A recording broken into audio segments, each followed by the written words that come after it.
আসুন আজ পিঠের গল্প করা যাক।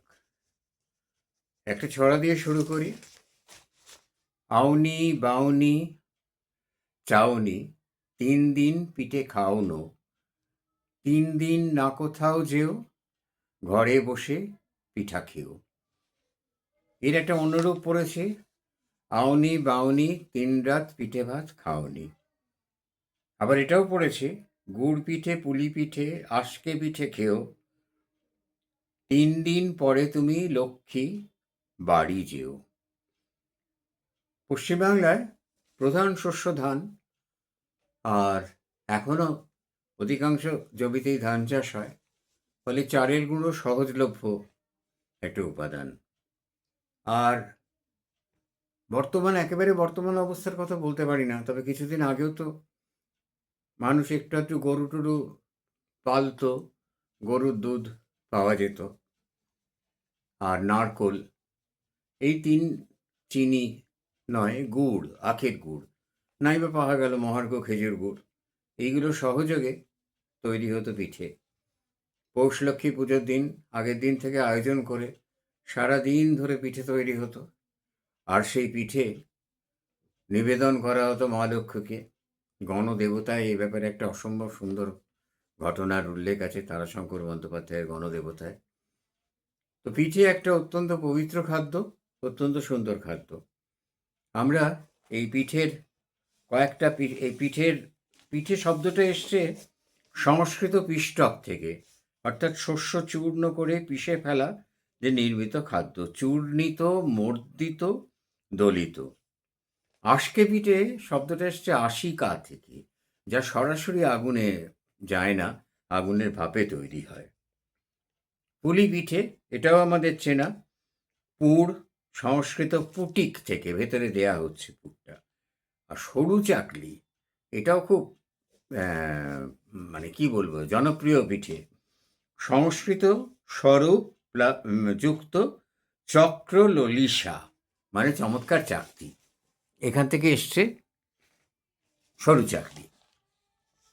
আচ্ছা, পিঠে তৈরি হয় নানা রকম, পিঠে নানা রকম পদ্ধতিতে তৈরি হয়। প্রথমে বলি গোকুল পিঠের কথা। গোকুল পিঠে তৈরি করার জন্য নারকোল খুব মিহি করে কুড়তে হয়। এখন তো মিক্সিতেও নারকোল কোড়া যায়, যখনকার কথা তখন তো কুড়ুনি ছাড়া উপায় ছিল না।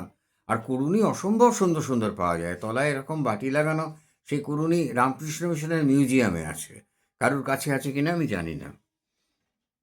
মাখনের মতো করে কুড়ে নেওয়া হয়, দুধ জাল দিয়ে ক্ষীর তৈরি করে নেওয়া হয়, বানিয়ে ওর সঙ্গে অর্ধেক দুধ, অর্ধেক নারকোল বাটা এবং চিনি মিশিয়ে কড়াতে পাক করা হয়। এটা চিনি দিয়ে তৈরি করা হয়। সেই পাক কাদার মতো শক্ত হয়ে গেলে এলাচের গুঁড়ো, খানিকটা কর্পূর মিশিয়ে মাখা হয়।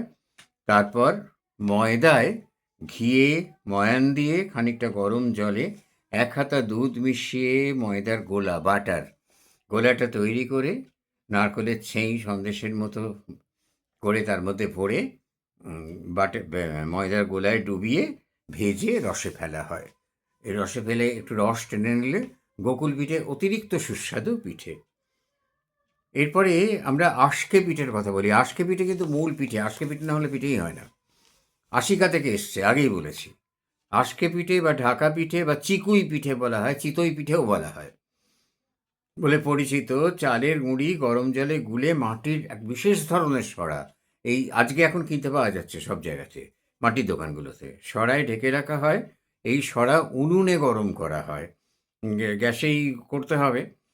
কিছুক্ষণ রাখার পরে উনুন থেকে নামিয়ে নেওয়া হয় এবং এই ভেতরে চালের গুঁড়ি গরম জলে গুলে আগেই ঢেলে দেওয়া হয়েছিল, সেটা ফুলে ভেপে ওঠে, সেটা রস সহযোগে বা নলেন গুড় সহযোগে খাওয়া হয়। এগুলো আশকে পিঠে। মুগ তক্তি, এটা বাংলাদেশে খুব প্রচলিত পিঠে। মুগকে মানে মণ্ডকের থালায় তেল মাখিয়ে নিয়ে তার উপরে ঢেলে বরফির মতো কাটা হয় এবং সর্ষের তেলে ভেজে শুকনো রসে, মানে একটু শক্ত রসে এটাকে ছাড়া হয়। কলাইয়ের ডাল দিয়েও করা যেতে পারে।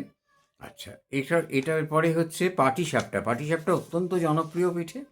সরু চাকলির মতন করে একটা ব্যাটার তৈরি করা হয়, তারপর সেটাকে চাটুর ওপরে ঢেলে দিয়ে ব্যাটারটা তো করে খুব ভালোভাবে তোমার ওই কী বলবো, ছড়িয়ে দেওয়া হয়, ধোসা যেরকম করে তৈরি করে ময়দা, চালের গুঁড়ো এটা দিয়ে ব্যাটারটা তৈরি করে নেওয়া হয়। তারপর সেটার মধ্যে নারকোলের ছেঁই বলি আমরা, অথবা ক্ষীর ভরে দিয়ে ভাঁজ করে দিয়ে উল্টে ভেজে নেওয়া হয়। আলাদা করে রসে ভেজাবার দরকার হয় না, ক্ষীর দিয়ে বা নলেন গুড় দিয়ে খাওয়া যেতেই পারে। এরপর এই একটা বিশেষ পিঠের কথা বলি, সেটা হচ্ছে পুর পিঠে। করার জন্য চালের গুঁড়োয় একটু নুন, খানিকটা গরম জল দিয়ে তাল পাকানো হয়। এরপর ছোট লেচি করে হাত দিয়ে টিপে খিলির মতো তৈরি করা হয়। তারপর খিলির ভেতরে নারকোল কোড়ার পুর দিতে হয়। এবার জল গরম হতে থাকে, খিলিগুলো সরার মধ্যে রেখে কাপড় জড়িয়ে নেওয়া হয়। গরম জলের মুখটা সরাটা উল্টে দেওয়া হয়, এমনভাবে উল্টানো হয় যাতে খিলিগুলোর ভেতরে ভাপটা ঢোকে এবং গরম জলেই খিলি সেদ্ধ হয়ে যায়। একটা অদ্ভুত সুন্দর পিঠে, খেতে খুব সুস্বাদু এই পিঠে খেতে। এরপরে বলবো এইরকম ধরনের নানা ধরনের পিঠের দিন আলপনা দেওয়া হয়, খড় ধান বাঁধা হয় দরজায় আউনি বাউনির প্রতীক হিসেবে।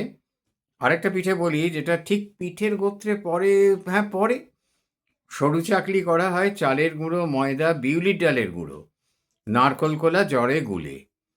দ্রবণটা পাতলা রাখা হয় মাটির বা লোহার তাওয়ায়। এই দ্রবণটা ঢেলে ধোসার মতো করে ছড়িয়ে দেওয়া হয়। আগুনের তাপ পেলে ধোসা জিনিসটা শক্ত হয়ে যায়। গুড় বা চিনি দিয়ে খেতে অপূর্ব লাগে, কেউ কেউ দুধে ডুবিয়ে খান, অনেকে আবার এর সঙ্গে তালও মিশ্রিত করেন। আর চালের গুঁড়ো গুড় দিয়ে মেখে মণ্ড করে চিতুই পিঠে হয়। তেলানি হাঁড়িতে খানিকটা মণ্ড বাটিতে ঢেলে তার উপর সরা চাপিয়ে গরম ভাপে তৈরি হয় এই পিঠে। গোল আকৃতির এই পিঠেটা কেক জাতীয়, তেলে অগভীর। মাটির হাঁড়ি হলো তেলানি হাঁড়ি। নানা রকম পিঠে, মুগের পুলি, রাঙালুর পুলি, দুধ পুলি, পিঠের তো আর অভাব নেই। মোহনমাসি, ক্ষীরমুরলি, গোপালভোগ, অজস্র পিঠের কথা আমরা জানি। এই পিঠেগুলো আমাদের একটা ট্র্যাডিশন, কিন্তু আজকে এই অনেক 3-4টে পিঠের কথা বললাম, তো এই আমি দ্রৌপদী নয়, সুতরাং অনেক রকম রেসিপি জানি না। পিঠে অত্যন্ত ভালোবাসি, ভালো লাগতো। আপনারাও পিঠে খান। আমাদের এই অন্তত বছরে একদিন একটু কষ্ট স্বীকার করলেন না হয়, আর কোনো ক্ষতি হবে না, এটুকু বলতে পারি। লাভ যেটা হবে সেটা এই দরিদ্র বঙ্গমাতার, যিনি সব দিক দিয়ে আজকে দিনহীন হয়ে গেছেন, তার লৌকিক সংস্কৃতিটা টিকে থাকবে। নমস্কার।